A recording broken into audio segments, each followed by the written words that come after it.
is with great pride and anticipation that we welcome the Honorable Shri Narendra Modi, Prime Minister of the Republic of India, to the shores of Trinidad and Tobago on July 3rd and 4th, 2025. This historic visit, the first by a Prime Minister from the Republic of India in over 2 decades, marks a new chapter in the enduring friendship between our two nations.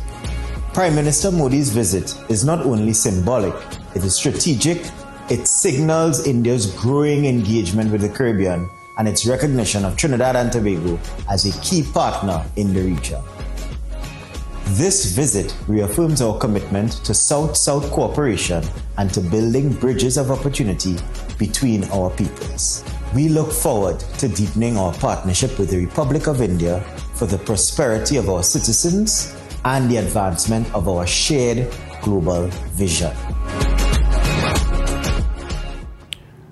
And in that regard, we welcome historian Dr. Jerome Tilak Singh. He joins us on the Zoom line to discuss the significance of this visit. The man who is in charge of the largest democracy in the world, Prime Minister Modi, he touches Trinidad and Tobago soil tomorrow, and he stays up until Friday. Great to see you again, Dr. Tilak Singh. Good morning. Good morning. Good to be here again to your viewers and listeners. The significance of this historic visit. What's your perspective? It's varied. I have, 3 points in my perspectives. Firstly, it's the first time in the 21st century that a leader from India will be visiting an official visit to Trinidad and Tobago. The last time was, I believe, in 1968. Indira Gandhi visited when Eric Williams was Prime Minister. So this is a historic moment. 2 other views I have might be a bit controversial, but India is part of BRICS, that BRICS group in which Iran and Russia are part of the group. So, this could also send a message to the international community. And then secondly, the Muslim minority in India's population has, been complaining that they are facing discrimination under this leader. So that, this could also be, another perspective that some people might have in Trinidad and might be a bit uneasy with his visit. Well, in that regard, actually, ASJA, it's on page 6 today inside The Guardian. ASJA, in that regard, ASJA, our local group that represents the interest of Muslims, they raised concerns, actually. They sent a letter to the Prime Minister over his visit based on that same argument there, and I guess the treatment of those in Kashmir, and well, I would imagine what we saw transpire with Pakistan a couple months ago. Yeah. So it doesn't mean that he should be banned or we shouldn't treat him, properly as a guest, but maybe here in Trinidad and Tobago, we could send a message to him where he could see Muslims, Hindus, Christians, atheists all living in unity, and living as one. So he could learn a lesson from us, maybe. Indeed. I guess, we look forward to what will be some of the bilateral agreements. What are some of the business contacts? Because I guess this, other than the historic visit, the sentimental, significance of it, there must be on the back end, deals being made and handshakes happening. Yeah.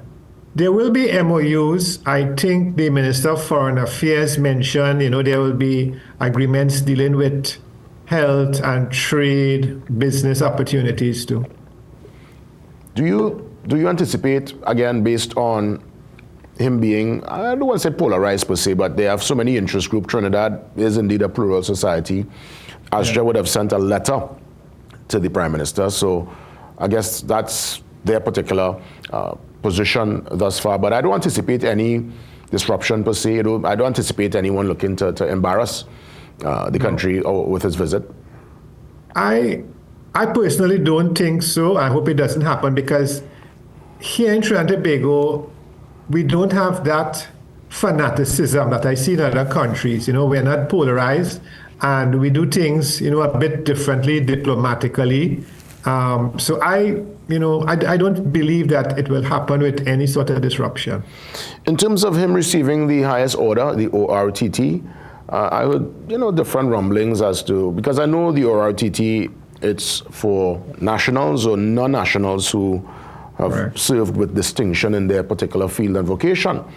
Right. Him being, of course, Prime Minister for so many years and having this global presence on the world stage, global political stage, he has bestowed the highest honor. And Guyana and Barbados would have done the same in 2024. So we are more or less following the trend we would have seen with some of our Caribbean neighbors. Yeah. It is something that usually happens when somebody of that stature visits a country. And, it's similar to honorary doctorate, when the universities give out these things to people who are non-nationals. So it's not like a disgrace or something, dishonorable to Trinidad and Tobago. Indeed. What does a visit like this do to the political standing of the Prime Minister? Does it give her a boost, give her that kind of relevance also on the world stage with a visit like this, with all the eyes of, I would imagine, India and other parts of the world looking on with this visit tomorrow and Friday? Because I'm sure this will make international news. It certainly will. It will make international news, to see where he landed. People will now wonder what resources we have, what potential we have. So it will augur well in the future. Maybe other international leaders might be interested in coming here within the next few years. Indeed. Going through the history books, the archives, who are some of the, or at least in recent history, the world leaders that would have touched the soil and made a particular impact and was able to at least generate some kind of excitement with the population over the years? Well, we are very fortunate. You would remember we had two big conferences, I think the Commonwealth Heads of Government and another international event where we actually had like President Obama, we had Queen Elizabeth. So we had world leaders, of this similar stature and reputation who came to Trinidad, even though it was a short-lived visit. It wasn't a single official visit. So we have, been on the international stage. And we also had, of course, the Miss Universe competition, which attracted some attention too. Indeed. I would imagine a visit of such importance, of this magnitude, will call for collaboration between, our national security structure and his own personal security, because a man of Moody's stature will travel with his own personal security. Yes, certainly. I think that security would be heightened, especially with the global climate, the uneasiness out there, so that I know all our security forces would be on the alert, and of course he would probably be working with extra security too. I know obviously the ties to India, from between Trinidad and Tobago and India. I mean, we would have had that discussion. It's well documented, the cultural ties, the ancestral ties, the business ties. I know you said we anticipate certain MOUs, certain handshakes. Do you anticipate, based on a visit of this stature, we might see returns on this kind of brokering, this kind of handshake scenario in the months, years to come? What's your anticipation? I believe that it will lead to greater collaboration. It will help strengthen ties. It might even allow more opportunities for Trinidadians and others in the Caribbean to go to India, to live for a few years, to work for a few years, might have a work agreement, just as we have work permits in CARICOM. So there could be, agreements such as that.